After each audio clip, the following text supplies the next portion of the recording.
Hello and welcome to विमोचन IAS. इससे पहले हम लोगों ने फर्स्ट इम्प्रेशन देखा था कि पेपर वन कैसा आया है। उसको मैंने बताया था कि वो इजी टू मॉडरेट है, मतलब मैनेजेबल था, आप आराम से इसमें अच्छे खासा मार्क्स लेके आ सकते थे। बट अभी मेरे पास पेपर नंबर 2 आया है, उसको अपन लोग देख लेते हैं कि कैसा है, अपना किस तरीके से आया है। तो जो लोग सिर्फ ये जानने के लिए आए हैं कि ये पेपर टफ है या इजी है, तो मैं उन लोगों को स्टार्टिंग पे ही बता देता हूँ कि भाई this paper seems to be very easy.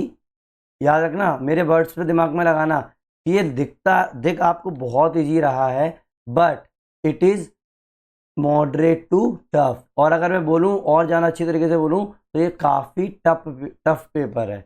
जो लोग एग्ज़ाम हॉल में आए हैं मुझे पता है, आई कैन अंडरस्टैंड दैट कि भाई ये पेपर कितना टफ है अभी तक का, क्योंकि इसमें ज़्यादातर क्वेश्चन रिपीटेड नहीं है और अनकन्वेंशनल थीम आ चुकी है। हाँ, आप लोगों ने करंट अफेयर्स में देख लिया होगा, कहीं देख लिया होगा, तो हो सकता है कि वो, लेकिन ये पेपर बहुत टफ है। ठीक है, तो अपन लोग एक एक से अपन देखते जाते हैं कि क्यों टफ मैं बोल रहा हूँ आप लोगों को। और मैं डराने की आप लोगों को कोशिश नहीं कर रहा हूँ, बस आप लोगों की आपकी रियलिटी चेक दे रहा हूँ कि भाई अगर जो लोग अभी तैयारी कर रहे हैं तो प्लीज़ प्लीज़ ऐसे मत करना कि आपने सिर्फ कोचिंग इंस्टीट्यूट के नोट्स पर डिपेंड हो गए या वो हो गए। तो आप जिस तरीके से कर रहे हैं वो छोड़ो, आपको सिर्फ PYQ, करंट अफेयर्स और अपने सिलेबस पर ही स्टिक रहना है। ये आपको, ये पेपर नंबर 2 आपको ये बताता है। तो दिमाग में रखना ये चीज़, इस बार का पेपर काफ़ी टफ है, पेपर नंबर 2। बट अगर मैं बोलूँ क्या आप इसको कर नहीं पाओगे वहाँ पर एग्ज़ाम के अंदर, भाई आप कर सकते हो। मैं आपको बताता हूँ कैसे कैसे। देखो, सबसे पहले आपको पता ही होगा, पहला क्वेश्चन जो आता है वो है अपना मैप बेस्ड क्वेश्चन। अब एक बात बताओ, आप लोग मैप के कितने क्वेश्चंस कर लोगे? नॉर्मली कितने मैप के आप लोकेशंस देख लोगे? दैट मीन्स कोई भी जो बहुत ज़्यादा भी पढ़ रहा है, केवल मैप पर फोकस कर रहा है, वो भी 2 या 3 से ज़्यादा क्वेश्चन कभी भी सॉल्व नहीं कर पाता। अगर किसी ने कर लिया तो भाई बहुत अच्छी बात है, he is a genius man. ठीक है, अब देखो पहली बात, ऋषिकुल्या रिवर के बारे में पूछ लिया, बताओ ऋषिकुल्या रिवर के बारे में पूछा है ये चीज़। अब बताओ, नॉर्मली ये जो थीम है ऋषिकुल्या रिवर, तो ऑब्वियस बात है दूसरी अपनी पेरियार रिवर वगैरह अगर पूछ ली गई है तो इसका मतलब ये थोड़ा सा मैनेजेबल है कि आप हल्का सा, अगर किसी को आइडिया है, करंट अफेयर फॉलो करता है, तो पॉसिबल है कि वो कर सकता है। लेकिन इजी नहीं है क्योंकि ये कभी पूछा नहीं गया है, कोई ऐसा नहीं है कि बस पूछ लिया गया है। दूसरा है अपना दत्तर हिल। अब बताओ, दातर हिल के बारे में पूछ लिया, दातर क्या कभी है भाई, कभी क्वेश्चन ही नहीं आया नॉर्मली। अब हाँ, ये है कि वही गुजरात के अंदर कुछ चल रहा है, अपना गिरनार हिल्स के बारे में पूछ चुके हैं, लेकिन किसी ने माइंड ही नहीं लगाया होगा कि दातर हिल्स है। भाई रीजनल चीज़ हो गई नॉर्मली, तो भाई ये भी मैं इसको तो मैं टफ का कंसिडर करूंगा कि किसी ने सोचा ही नहीं है कि इस तरीके का क्वेश्चन आएगा। ठीक है, नेक्स्ट इज किरकुमा। अब सोचो, नाम ही मेरे को पहली बार सुनने को मिल रहा है किरकुमा, बट मोटा मोटा इतना समझ में आ रहा है किरकुमा मतलब कोई नॉर्थ ईस्ट का कुछ चीज़ है, बट एग्जैक्ट तो अपन बता नहीं सकते। हाँ, मैप के अंदर अपन लोकेशन में नॉर्थ ईस्ट की साइड कहीं लोकेशन सेट करे आएंगे, बट वही बात है, कितना मार्क्स देगा आपको? 0.25 नंबर, क्या होगा इससे? लेकिन जीरो से तो अच्छा ही है ना करने के लिए। तो इसको भी मैं टफ का कंसीडर करूंगा। क्या करूंगा? टफ कंसीडर करूंगा। अगला है चेरी तंत तिलाया। अब बताओ, चेरी तंत तिलाया इस तरीके का नाम आ गया। अब बताओ, समझ में ही नहीं आ रहा कि क्या नाम पूछ रहा है, क्या नहीं पूछ रहा है, नहीं आ रहा समझ में भाई बिल्कुल भी। बस ऐसा लग रहा है कि भाई कोई साउथ इंडिया का कोई चीज़ है, हमें नहीं आई समझ में ये चीज़ें नॉर्मली, तो इसको मैं टफ डालूंगा। ये आप अब जो सोच रहे हो, अरे सर ये तो बहुत सिंपल है, आप लोगों ने देख लिया, भाई आप यहाँ बैठ के देख रहे हो, एग्जाम के अंदर सोचो, एग्जाम के अंदर। ठीक है, समझ में आई नहीं वाली बात? अब देखो, ये है एक बयालू नाम का, क्या है? बयालालू, बयालू। अब बस इसको मैं ना इजी टू मॉडरेट में डालूंगा। जो लोग अपने इसरो वाली जो न्यूज़ को फॉलो करते हैं ना, उनको पता होगा कि ये क्या है ना, अपनी एक साइट है, समझ में आई ना, ये स्पेस स्टेशन वाली साइट है। तो मैं इजी टू मॉडरेट रखूंगा। इजी इसलिए नहीं रखूंगा कि भाई कोई सोच भी नहीं सकता है कि करंट अफेयर से रिलेटेड आते तो सारे सारे करंट अफेयर है, साइंस एंड टेक्नोलॉजी से रिलेटेड इसरो वाली चीज़ का लोकेशन ने यहाँ पूछ ली है ना। नेक्स्ट इज नैयर। अब हाँ, इसको मैं इजी रखूंगा, नैयर मैं इजी रखूंगा। भाई ये सिंपल है, ऐसा नहीं है, ये तो आप लोगों को काफ़ी अपना उसके अंदर आता ही है, वाइल्ड लाइफ सेंचुरी वगैरह से रिलेटेड चीज़ें हो गई तो अपन को ये पता है। अगर ये चीज़ नहीं हुई तो बस कुछ नहीं हुआ था, ऐसे थोड़ी बोलूँगा सारे के सारे हैं, ठीक है। एक ये उत्तरलई, अब बताओ कभी सुना है उत्तरलई नाम की कोई जगह, है कि नहीं है? कभी सुना है क्या? नहीं सुना ना। ना तो आपने मैप में कभी सुना होगा, न्यूज़पेपर न्यूज़ में भी अगर आया होगा तो एक दो बार आ गया होगा, तो ये रीजनल चीज़ हो गई, ऑल इंडिया लेवल की चीज़ नहीं है। तो ये भी हो गया मेरा टफ, है ना, ये टफ हो गया। अब देखो विजयपुरम के बारे में पूछ लिया एक, अब विजयपुरम से लग क्या रहा है भाई, न्यूज में काफ़ी सुना होगा, लेकिन जब एग्जाम में बात आती है ना तो याद ही नहीं रहता है। बट इतना इतना मोटा मोटा याद है कि भाई विजयपुरम मैंने कहीं आंध्र प्रदेश में कहीं देखा था, इसके बारे में कहीं सुना सुना सा लग रहा था मेरे को, और बस याद ही नहीं, इसके बाद मुझे याद ही नहीं है कि क्या है ये, है कि नहीं है।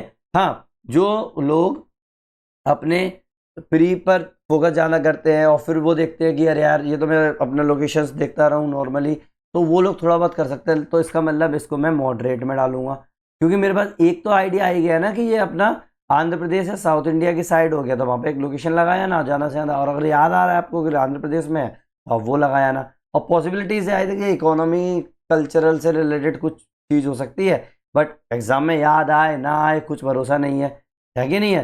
तो विजयपुरम वाली चीज़ हो गई। अगला है धरवास, धारवास। अब बताओ धारवास का क्वेश्चन आ गया, तो ये क्या हो गया आप लोगों का सिंपल, मैं इसको सिंपल मैं बोल रहा हूँ क्योंकि मैं कई सालों से पढ़ा रहा हूँ, इसलिए मैं धारवास के बारे में सुनता हूँ।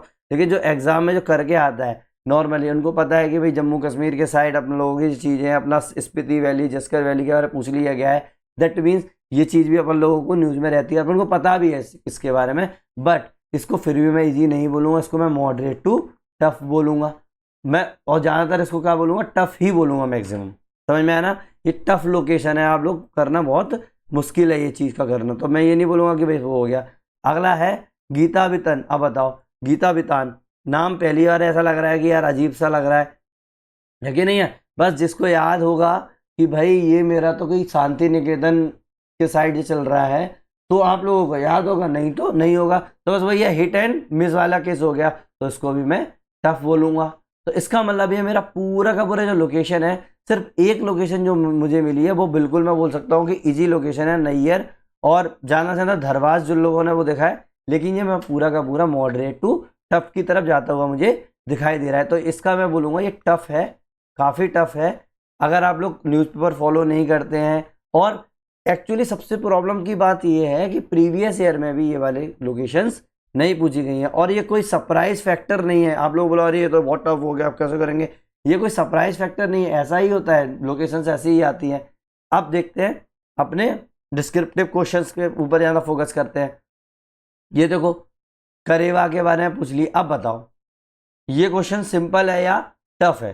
देखो पेपर 1 में ज़्यादातर जो था वो आता था, पेपर 1 में इस तरह की चीज़ आती थी, और पेपर 2 में भी ये चीज़ें रिपीट हुई है। तो मैं सीधा बोल सकता हूँ कि भैया ये मेरी थीम पूरी रिपीट हुई है। करेवा के बारे में डायरेक्ट तो कभी क्वेश्चन पूछे नहीं गए हैं, बट चूंकि हम लोगों को पता है कि ये चीज़ें हैं सिंपल, हमारे सिलेबस में भी दी हुई हैं, और इससे रिलेटेड थीम्स बार बार रिपीट होती हैं, मतलब 6 to 7 टाइम्स लास्ट 40 ईयर में रिपीट हो चुका है। दैट मीन्स इसको मैं किस कैटेगरी में डालूंगा, इजी कैटेगरी में डालूंगा। ये मेरा एक इजी क्वेश्चन है, समझ में आया ना ये वाली बात, आ गई ना ये वाली बात। अब देखो अगला क्वेश्चन आया है हिमालयन इकोसिस्टम का, हिमालयन इकोसिस्टम का। इसमें पूछा है हिमालयन इकोसिस्टम रेगुलेट करता है क्रॉपिंग पैटर्न को और एग्रीकल्चरल एक्टिविटीज़ को हिमालयन रीजन के अंदर, डिस्कस करो। अब देखो ये किसका पार्ट हो गया अपना, मोटा मोटा पेपर 2 में ही है, माउंटेन एनवायरनमेंट, एग्रो क्लाइमेट। अब क्या किया इनने, सिर्फ एक से नहीं, पहले क्या होता था सिर्फ एक टॉपिक से एक क्वेश्चन आता था, अब क्या कर दिया इन लोगों ने, इंटरलिंक करना स्टार्ट कर दिया। इसकी वजह से तो थोड़ा सा टफ होना चालू हो गए। अब देखो इसी के अंदर आप लोगों को क्या क्या मिल गया, माउंटेन का टॉपिक मिल गया, इसी के अंदर एनवायरनमेंट का टॉपिक मिल गया, इसी के अंदर एग्रो क्लाइमेट का टॉपिक मिल गया, इसी के अंदर क्रॉपिंग पैटर्न से रिलेटेड चीज़ें हो गई। तो आप लोगों को क्या करने पड़ेगा भाई, माना कि आप लोगों का एग्रीकल्चरल जो थीम है बहुत ज़्यादा रिपीट हो रहा है, कोई भी लिंकेज है इकोसिस्टम से वो बहुत ज़्यादा रिपीट हो रहा है कि नहीं है, तो नॉर्मली लोगों को लगेगा कि भाई ये तो बहुत ईजी क्वेश्चन है, बट वो क्या करेंगे जनरल स्टडी टाइप का क्वेश्चन लिखाएंगे। तो ये क्या हो जाएगा, थोड़ा सा मॉडरेट की तरफ जाएगा। इसको मैं इजी बिल्कुल नहीं बोल सकता, इसमें आप लोगों को क्या लिंक करना पड़ेंगी चीज़ें, और नॉर्मली इसमें सिर्फ एक माइन्यूट सी लाइन है जिससे आपका क्वेश्चन सीधा का सीधा जनरल स्टडीज़ की तरफ शिफ्ट कर जाएगा आपका ऑप्शनल से, है कि नहीं है। तो ये मेरा एक मॉडरेट क्वेश्चन है, हालांकि थीम्स हमारी रिपीट है लेकिन ये मेरा मॉडरेट क्वेश्चन है। अब देखो सीधा अगला क्वेश्चन आया अपना नॉटिकल टूरिज्म के बारे में। अब बताओ ये कभी क्वेश्चन आया है? हाँ, टूरिज्म हमारे एग्जाम के सिलेबस के अंदर काफ़ी है। टूरिज्म से रिलेटेड हम चीज़ें देखते हैं। हम लोग क्या देख लेते हैं ज़्यादातर? ग्रीन टूरिज्म, अपना एजुकेशनल टूरिज्म, मेडिकल टूरिज्म, इसके बारे में अपन फोकस किया था। कोरोना आया तो अपन लोग मेडिकल टूरिज्म की तरफ दिमाग में लगा दिया। भाई नॉटिकल टूरिज्म ना तो अपना ज़्यादा न्यूज में रहा है कि नहीं है, ना अपना कोई इस तरीके की थीम है। तो अब क्या करोगे इस चीज़ को? भाई कोई कॉमन तो है नहीं है, पास्ट पेपर में भी कोई कॉमन टॉपिक नहीं है, और एक नॉर्मल स्टूडेंट इस चीज़ को प्रिपेयर करके नहीं जाता है, ना ही उसके नोट्स में ये चीज़ें तैयार होती है। तो ये बहुत टफ क्वेश्चन में मैं इसको कंसीडर करूँगा। समझ में आया ना ये वाले बात? मैं आप लोगों को डरा नहीं रहा हूँ, बस मैं बता रहा हूँ कि किस तरीके से इस बार यूपीएससी ने इस चीज़ को घुमाया। इसीलिए तो भाई यूपीएससी को बोलते हैं ना लोग भाई अनप्रेडिक्टेबल। तो बस यही चीज़ है यूपीएससी। ये आप लोगों के क्या है, साइकोलॉजी के साथ खेल रहा है। आप लोगों को अपीयर हो रहा है कि बहुत ज़्यादा सिंपल क्वेश्चन पेपर आया है, लेकिन ये टफ क्वेश्चन पेपर में मैं इसको कंसीडर करूँगा। इजी, मॉडरेट, टफ, ये पहला क्वेश्चन हो गया। सोचो टफ मतलब ये मैं पूरा का पूरा फर्स्ट क्वेश्चन की अगर मैं वर्डिक्ट दूं, ये क्या ये कंपलसरी क्वेश्चन है, तो इसका मतलब ये मॉडरेट कम है और ये टफ ज़्यादा है। ठीक है, तो ये टफ क्वेश्चन हो गया एक पूरा का पूरा, और करना भी है आपको। ऐसा भी नहीं है कि आप छोड़ के आओ उसको, है ना। ऑप्शन ही नहीं है आप लोगों के पास छोड़ने का। Next is explain the factor which contribute the growth of India's pharmaceutical industry with specific reference to its concentration in the western region of India। अब क्या मैं इसको कौन सा कंसिडर करूंगा? इसको मैं पूरा इजी कंसिडर करूंगा। क्यों भाई? कोरोना के बाद से फार्मास्यूटिकल इंडस्ट्रीज पर काफ़ी फोकस हो रहा है, और इसका जो क्वेश्चन है वो काफ़ी रिपीट हो रहे हैं अपने सिलेबस के अंदर भी। ये इंडस्ट्री वगैरह, रीजनल इंडस्ट्री कंसंट्रेशन, इस चीज़ के ऊपर क्या कर रहा है, ये फोकस कर रहा है। ये आप इसको पेपर नंबर 1 और पेपर नंबर 2 दोनों से ही आप इसको इंटरलिंक करके कर सकते हो आराम से। भाई normally textile industry, steel industry, ये सब चीज़ें पूछते थे। फार्मा इंडस्ट्री को भी काफ़ी आज क्या है 2 से 4 साल से काफ़ी इस पर रिपीटेड क्वेश्चन आ रहे हैं। दैट मीन्स ये मैं एक ईजी क्वेश्चन मानूंगा और आप डायरेक्ट इसको आंसर को सॉल्व करके आ सकते हैं, इसमें कोई प्रॉब्लम नहीं है। सेकंड इज कोरल रीफ वाला क्वेश्चन। अब बताओ why India coral reef is most important with respect to the dynamic ecosystem. अब देखो क्या ये मैं इजी है या टफ है? भाई ये इजी क्वेश्चन है। अगर आप इस तरीके के क्वेश्चन सॉल्व नहीं कर पा रहे, ये दोनों क्वेश्चन अगर सॉल्व नहीं कर पा रहे, तो भाई फिर आपका कुछ नहीं हो सकता।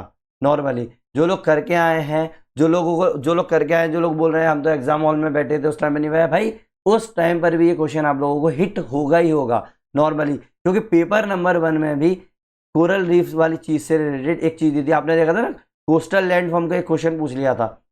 जब कोस्टल लैंडफॉर्म का क्वेश्चन पेपर नंबर 1 में उसी दिन पूछ लिया है, और इससे पहले भी कोरल रीफ के डायरेक्ट क्वेश्चन आ चुके हैं, तो क्यों आप लोग उसमें सरप्राइज हो गए, है ना। तो आप लोगों का सरप्राइज फैक्टर तो आप लोगों के पेपर 1 में ही खत्म हो गया था इस चीज से रिलेटेड। समझ में आया ना ये वाली चीज? तो ये चीज समझो, ये बहुत इजी क्वेश्चन हो गया, ये बार बार रिपीट होता रहता है, तो इसको मैं इजी में कंसीडर करूंगा।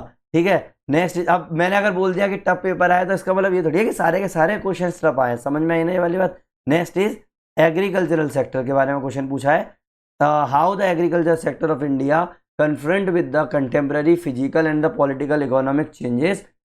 देखो physical changes, political economic changes in different regions of the country. अब इसके बारे में पूछ लिया नॉर्मली, है कि नहीं है। एग्रीकल्चरल के बारे में पूछ लिया। अब ब्रॉडली एग्रीकल्चरल चेंज के जो क्वेश्चंस है ना, काफ़ी आते हैं अपने, चाहे वो आपका ग्रीन रेवोल्यूशन हो, चाहे वो लैंड रिफॉर्म हो, चाहे वो क्लाइमेट इम्पैक्ट हो, आप लोगों ने देखा हो। और आप लोगों के सिलेबस में डायरेक्ट भी दिया हुआ है agricultural geography, regional development policy, है कि नहीं है। तो अब क्या मैं इसको इजी डालूंगा? The answer is no. क्यों? क्योंकि ये इंटरलिंकेज के बारे में बताया। भाई आप लोग जानते हैं क्या करोगे, ग्रीन रेवोल्यूशन, वाइट रेवोल्यूशन, ये चीज़ के बारे में पढ़ लिया होगा आपने, रिफॉर्म्स के बारे में पढ़ लिया होगा, लेकिन आप लोगों को वहाँ पर इस चीज़ को इंटरलिंक करना है। हाँ वैसे अपन को पता है कि पेपर 2 जो है आप लोगों का पूरा इंटरलिंक है, आप लोग अप्लाई करते हो उस चीज़ के अंदर, आप लोगों को प्रैक्टिस भी होती है, बट ये जो है वो डायरेक्टली इस तरीके से क्वेश्चन कभी पूछा ही नहीं गया है। पहली बार पूछा गया है तो आप लोगों को थोड़ा सा तो टाइम लगेगा ना, 3 पेजेस लिखने में। आप लोगों को पता है मटेरियल आप लोगों के पास आराम से 5 से 6 पेज का मिल जाएगा, बट आप क्या लिखोगे, कौन से पॉइंट्स लिखोगे, कौन से डायमेंशंस खोलोगे, उस पर थोड़ा आप लोगों को टाइम लगेगा। बट मैं ये टफ कंसीडर नहीं करूँगा, इसको मैं मॉडरेट मान के चल रहा हूँ।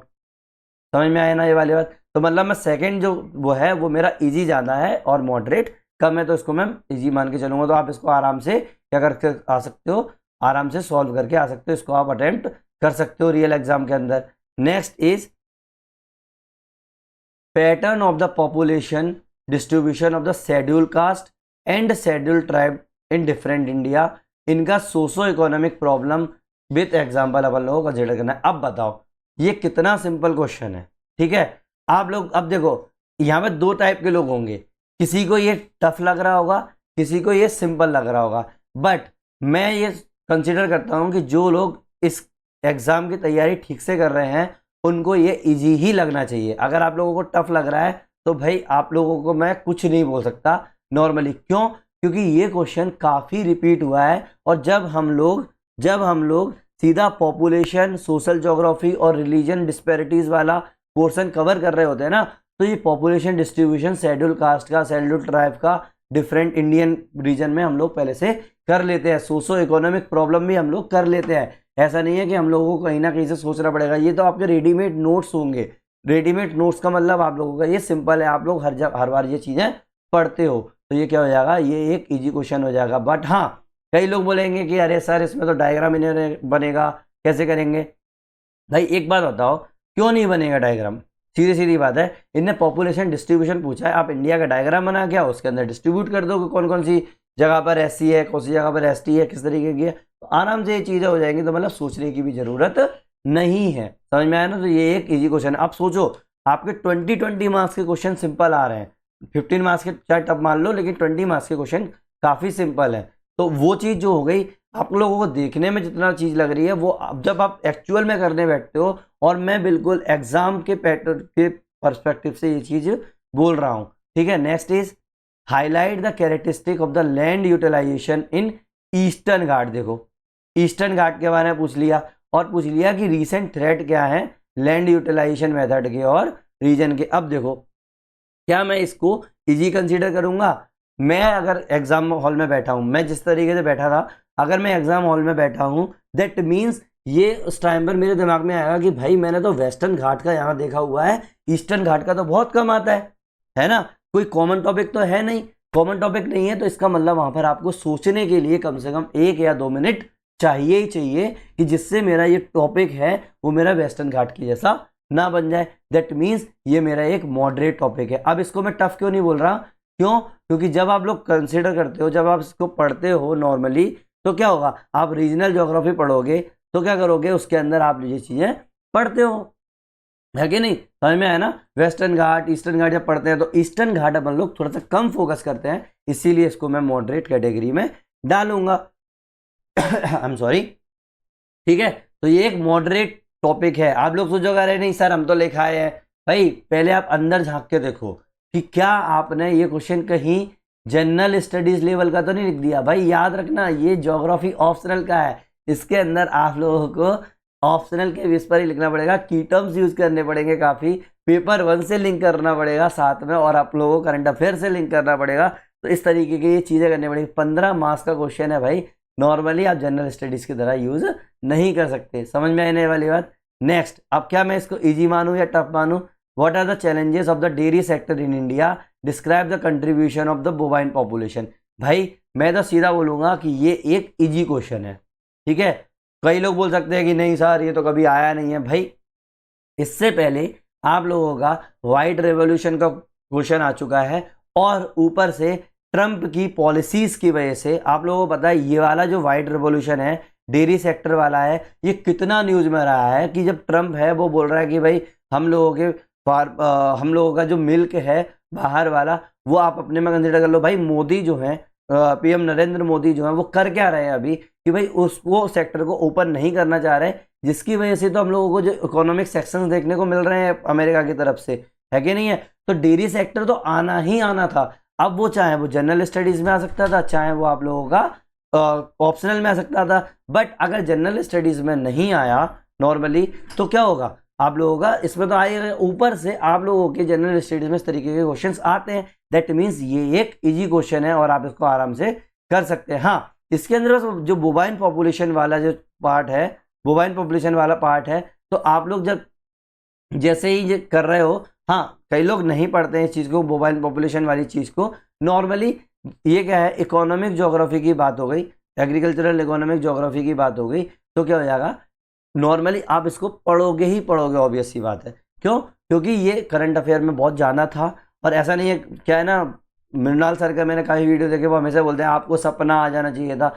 इसमें सपने की कोई बात नहीं है, अगर आप पढ़ रहे हैं तो ऑब्वियस सी बात है आप लोगों को पता है कि ये क्वेश्चन बार बार रिपीट होता है। और न्यूज़पेपर में इतना लगातार चल रहा है, 3 से 4 महीने हो गए तब से ही न्यूज़पेपर में चलता आ रहा है डेयरी सेक्टर के बारे में। तो भाई आप लोगों का ये क्वेश्चन इजी कंसीडर मैं करूंगा, इसके आप लोग तैयारी करके गए ही होंगे, आपने नोट्स बनाए ही होंगे, ऐसा मैं कंसीडर करके चल रहा हूँ। हाँ, बुक्स में आप लोगों को नहीं मिलेगा, लेकिन इसके अंदर ये चीज़ है। पेपर 1 होता तो मैं इसको मैं टफ की कैटेगरी में डालता, लेकिन पेपर 2 में इसको मैं इजी की कैटेगरी में डाल रहा हूँ। समझ में आई ना ये वाली बात normally. Next is socio political landscape in India. क्या? Socio political landscape in India is a result of regional consciousness creating the inter state dispute discuss with the religious specification. अब बताओ इंटर स्टेट डिस्प्यूट का कितनी बार question आया है? कम से कम 6 से 7 बार। मतलब ये तो डायरेक्ट रिपीटेड क्वेश्चन है कि नहीं है? ह्यूमन ज्योग्राफी के अंदर जो रीजनलिज्म, फेडरल इशूज इस पर रिलेटेड है, वो ये तो डायरेक्ट ही क्वेश्चन आ गया। ये थीम डायरेक्टली आप लोगों की बार बार रिपीट होती है। हाँ, देखा जाए तो पॉलिटिकल फ्रेमिंग जो है बहुत थोड़ी सी रेयर कर दी गई है, बट है तो है ना। तो इसको मैं इजी नहीं मॉडरेट रखूंगा। क्या? इसको मैं मॉडरेट रखूंगा। मॉडरेट से मैं टफ भी मान सकता हूँ, क्योंकि वहां पर हो सकता है आप लोगों का माइंड ही नहीं चले कि भाई पॉलिटिकल लैंडस्केप में मैं इस चीज़ को कैसे कंसिडर करूँ, है कि नहीं? तो मॉडरेट से टफ मानूंगा। बट हाँ, तैयारी अच्छी है तो आप इसको इजी में मान सकते हो, तो मैं इसको मॉडरेट से टफ मान के चल रहा हूँ। नेक्स्ट इज कॉटेज इंडस्ट्री का क्वेश्चन पूछ लिया। लो, रिपीटेड क्वेश्चन आ गया।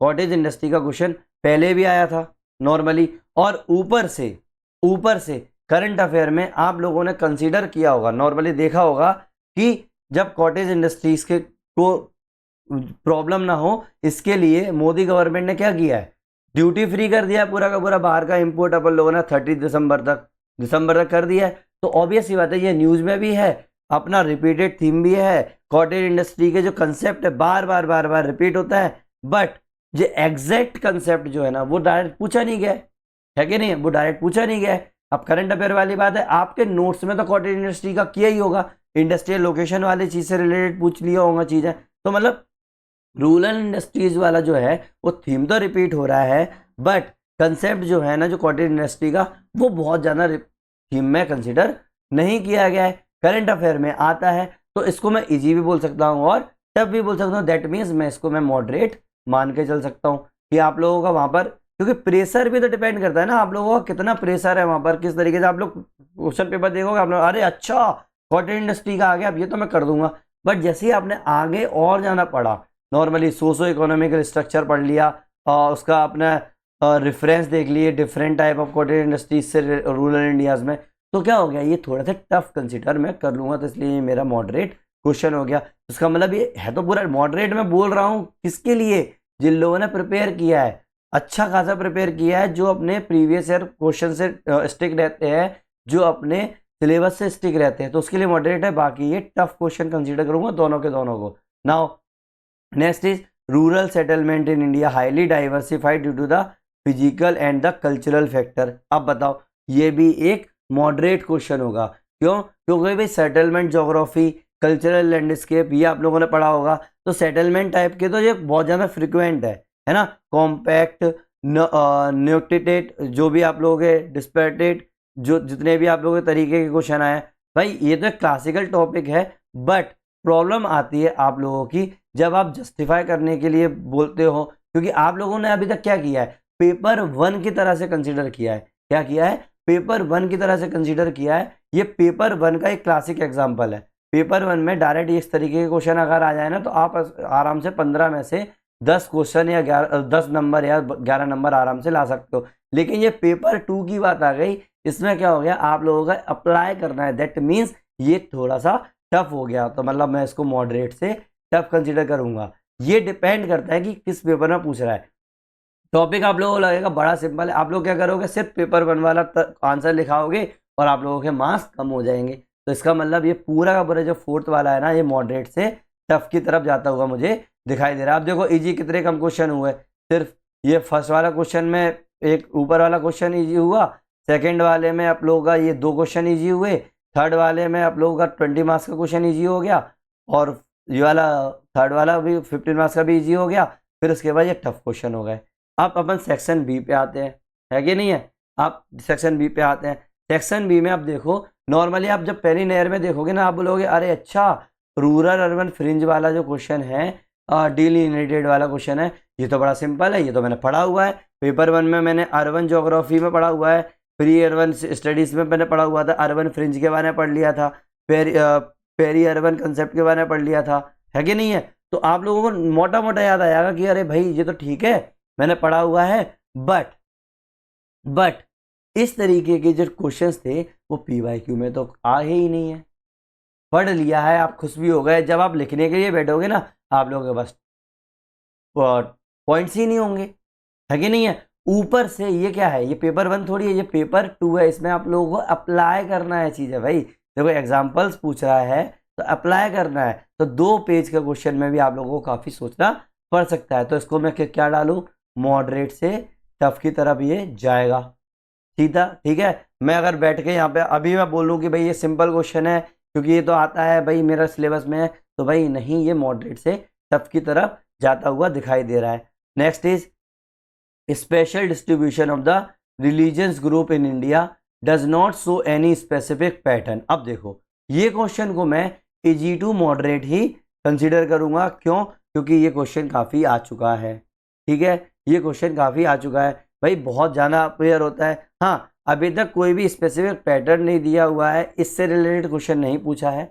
ना, पैटर्न के बारे में तो पूछा नहीं है, लेकिन जब आप स्पेशल डिस्ट्रीब्यूशन पढ़ते हो तो आप ऑटोमेटिक पूरा का पूरा पैटर्न देख लेते हो, बस आपको यही तो लिख के आना है कि भाई ये यहाँ है, ये यहाँ है, ये यहाँ है, और कई चीज़ें तो यहाँ पे एक में मिक्स है, तो ऑब्वियस सी बात है डाइवर्सिटी वाली चीज़ आ गई। तो इसका मतलब ये मैं इजी टू मॉडरेट करूँगा क्योंकि ये रिपीटेड थीम पे क्वेश्चन बन रहा है, थीम मैक्सिमम रिपीटेड है, बट ये थोड़ा सा मॉडरेट और हो जाता है, ठीक है। नेक्स्ट इज वाटर शेड वाला क्वेश्चन। अब देखो ये वाला चीज मैं डायरेक्टली इसको पहले से ही देख के समझ में आ गया भाई, ये सिंपल क्वेश्चन है, वाटर शेड वाला, I am sorry, water shade वाला डायरेक्ट क्वेश्चन आ गया, I am sorry for that, ठीक है। तो वाटर शेड का क्वेश्चन हम लोगों ने ये देख लिया, तो वाटर शेड का क्वेश्चन बार बार रिपीट होता है, तो बार बार रिपीट होता है, तो इसका मतलब ये क्या है, अब देखो special unit for the planning, ये बार बार हमारे नोट्स में सारे के सारे कंसीडर हो जाते, तो मैं इसको भी इजी कंसीडर करूंगा। ये एक इजी क्वेश्चन है आप लोगों का, समझ में आई ना ये वाली बात। Next is north east India A Jio political और द जियो कल्चरल रीजन है, जियो पॉलिटिकल और जियो कल्चरल रीजन है, इसके बारे में क्वेश्चन पूछा है।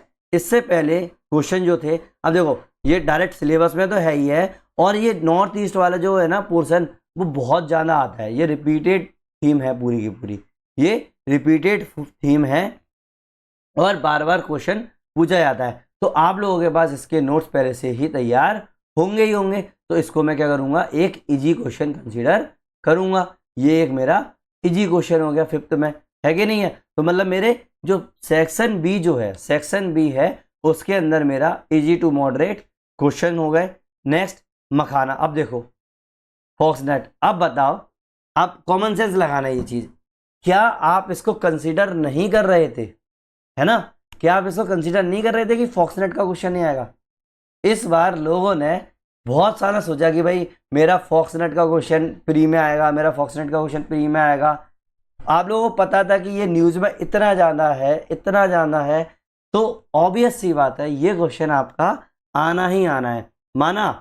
माना कि आप लोगों का पास्ट में मखाना से रिलेटेड क्वेश्चन नहीं आया, बट आपको पता होना ही था, आपको पता ही था कि इस बार फॉक्सनेट का क्वेश्चन आएगा ही आएगा।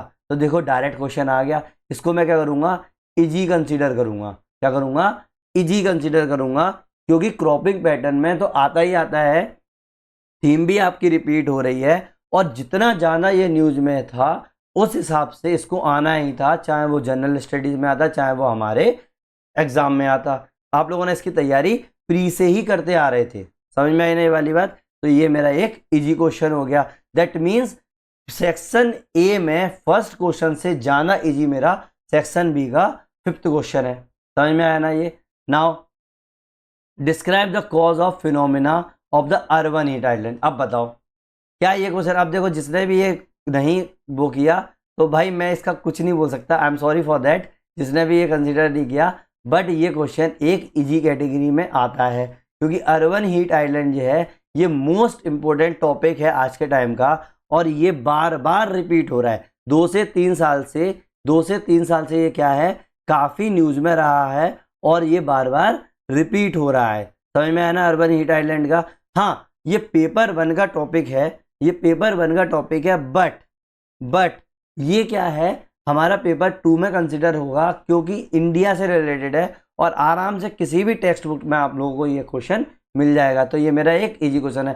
सबसे अच्छी बात है कि 20 मार्क्स के क्वेश्चन है ना, वो काफ़ी इजी क्वेश्चन आए हुए हैं। इसके बाद बस प्रॉब्लम ये आती है कि तीनों के तीनों क्वेश्चन आप लोग प्रॉब्लम है, जैसे 2 क्वेश्चन आपको बहुत अच्छी तरीके से आता है, 1 नहीं आता, फिर आप लोगों को 1 क्वेश्चन बहुत अच्छी तरीके से आता है, 2 नहीं आते। इस तरीके से ये टफ क्वेश्चन पेपर बन गया है। अब देखो सागरमाला प्रोजेक्ट के बारे में क्वेश्चन आ गया। अब देखो आप लोग बोलोगे, पहली बार देखने पे लगेगा कि अरे यार ये तो बड़ा सिंपल क्वेश्चन है, ये तो बार बार रिपीट होता है। बट 4 से 5 साल से भाई लोग वेट कर रहे थे कि आएगा आएगा आएगा, ट्रांसपोर्ट वाले में आ गया, तो भाई रिसेंट में ही चल रही थी चीज़ें नॉर्मली।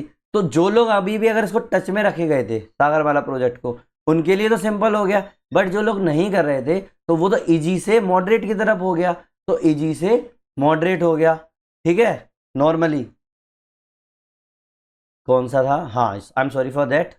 हाँ नेक्स्ट क्या है अपना कि sex ratio population in India.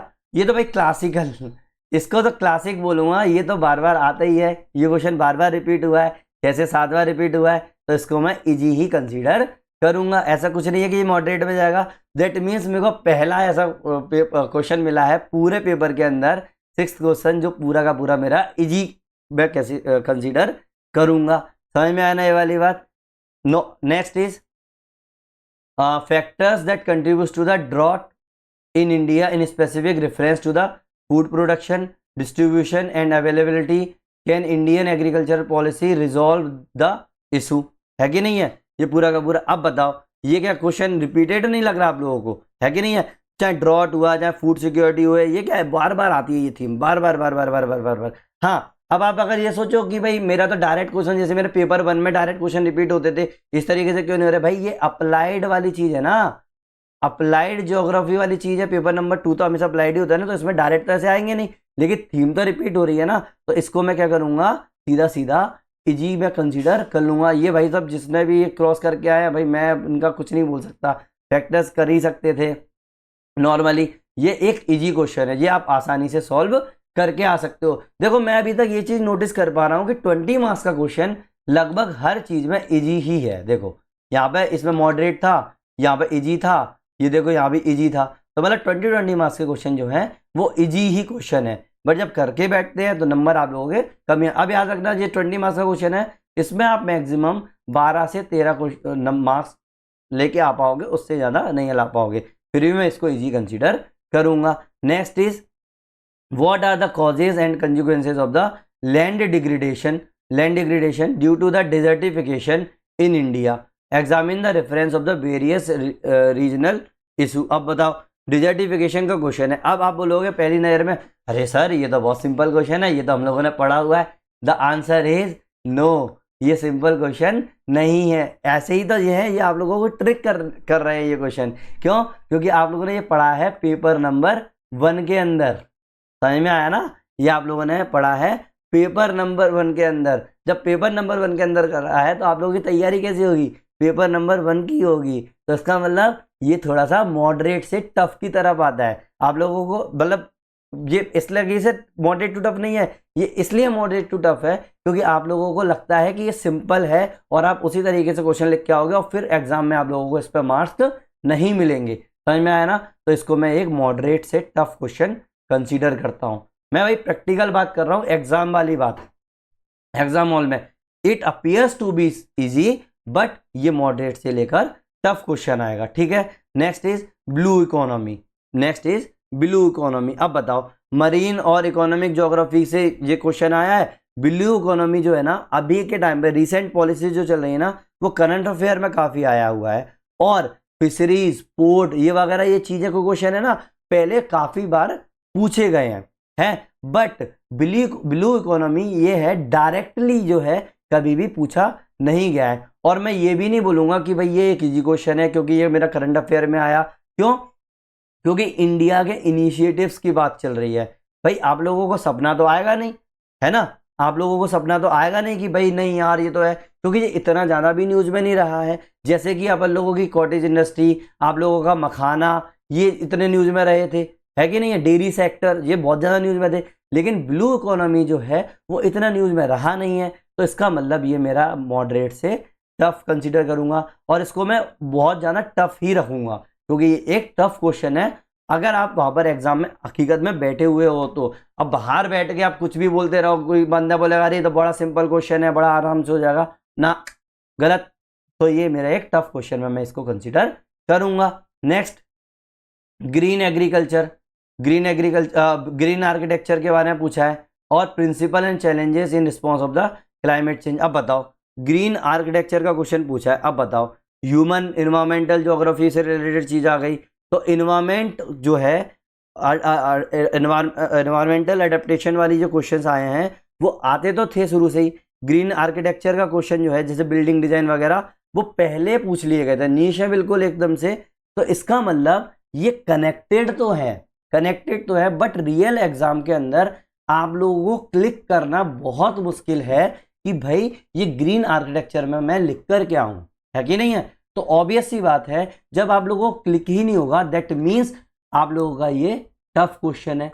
अब टफ क्वेश्चन भी है और बाहर निकल के अगर आप लोगों को याद आ रहा है तो क्या मतलब है कि नहीं है? तो ये टफ क्वेश्चन है भाई। ग्रीन बिल्डिंग्स वगैरह की चीज हो गई आप लोगों का, सीधा सीधा क्लाइमेट चेंज पे आप कैसे कैसे चैलेंजेस फेस कर रहे हो, तो आप मोटा मोटा चैलेंजेस लगा दोगे। लेकिन ये तो है ना, तो ये एक टफ क्वेश्चन हो गया। मैं मॉडरेट भी इसको कंसीडर नहीं करूंगा। Next, with reference to the typical example access why the regional planning in India is important for the island territories for their sustainable development. अब बताओ ये कितने साल बाद रिपीट हुआ है?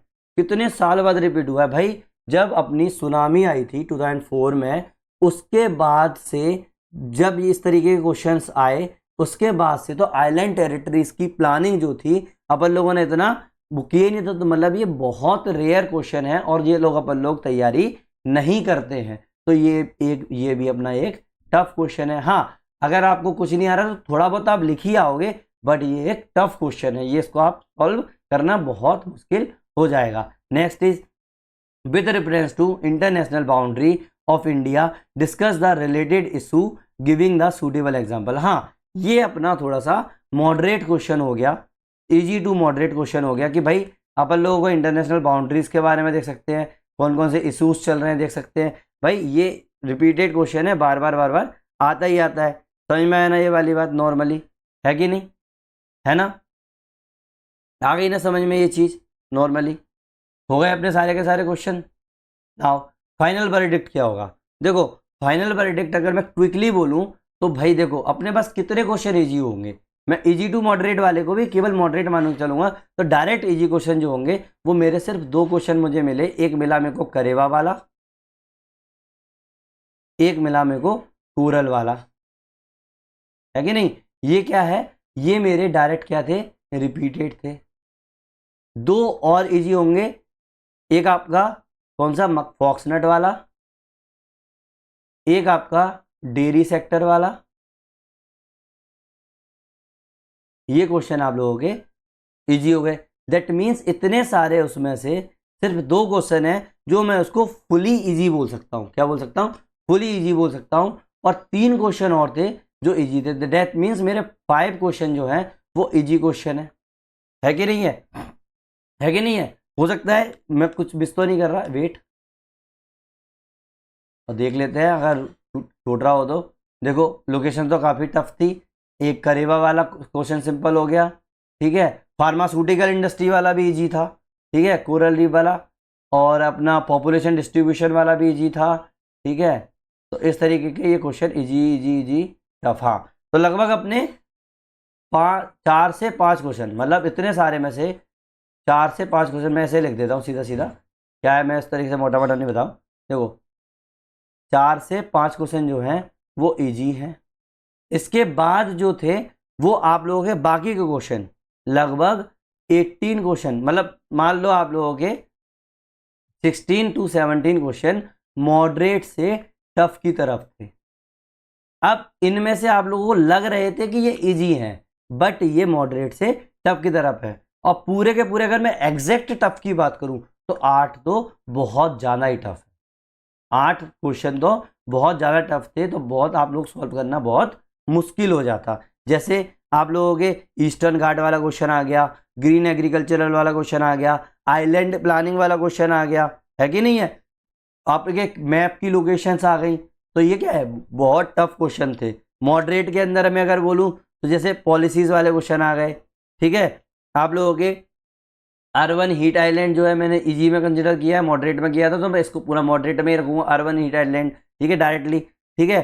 डेयरी वाला, सेक्स रेशो वाला, ब्लू इकोनॉमी, है कि नहीं है, रिवर वाला। तो इस तरीके के क्वेश्चन काफ़ी टफ हो गए। तो इसका मतलब फाइनल वर्डिक्ट है कि जो पेपर नंबर 2 है वो आप लोगों का टफ पेपर है, बट आप लोगों को लग रहा है कि सिंपल है, लेकिन ये एक टफ पेपर है। अब नेक्स्ट हम लोगों का क्या होगा, मैं क्या करूँगा, हर क्वेश्चन जो है पेपर का एवरी क्वेश्चन में आप लोगों को बताऊंगा कि ये कितना रिपीट हुआ है। सिंपल है, सिर्फ पेपर 1 में नहीं, पेपर 1 में और पेपर 2 में, मतलब मेरे 5 से 6 आपके टॉपिक्स वीडियोस आएंगे जिसमें आपको बताऊंगा कि ये पेपर में क्वेश्चन कैसे सॉल्व हो सकता था और किस तरीके से ये रिपीट हुआ है। मैं आप लोगों को ये बताऊंगा कितना % आप लोगों का रिपीट हुआ है। अब बताओ क्या आप इसको सॉल्व कर पाते? भाई नहीं कर पाते भाई, केवल आप लोगों के 4 या 5 क्वेश्चन ही जो है वो रिपीट हो रहे हैं, बाकी के बारे वो है, ठीक है। तो जब मैं और बिल्कुल इसका और डिटेल सॉल्यूशन लेके आऊँगा, अभी तो क्या था, मैं एग्जाम हॉल का माहौल बता रहा था। अब क्या करेंगे, इसको अपन लोग देखेंगे कि किस तरीके से ये कितना रिपीट हुआ है, कैसे आप इसको सॉल्व करते थे। धीरे धीरे आप लोगों के ये वीडियोज़ आएंगे। अगर आप लोगों को ये चाहिए तो प्लीज़ लाइक करो, शेयर करो, सब्सक्राइब करो इसके सॉल्यूशंस देखने के लिए। और अगर आप लोगों को फ्री में ज्योग्राफी ऑप्शनल का कोर्स चाहिए तो प्लीज़ लाइक करो, शेयर करो, सब्सक्राइब करो। ये इस पर चल रहा है वो सिलेबस, आप आराम से ये देख सकते हैं। थैंक यू वेरी मच, मिलते हैं नेक्स्ट वीडियो में।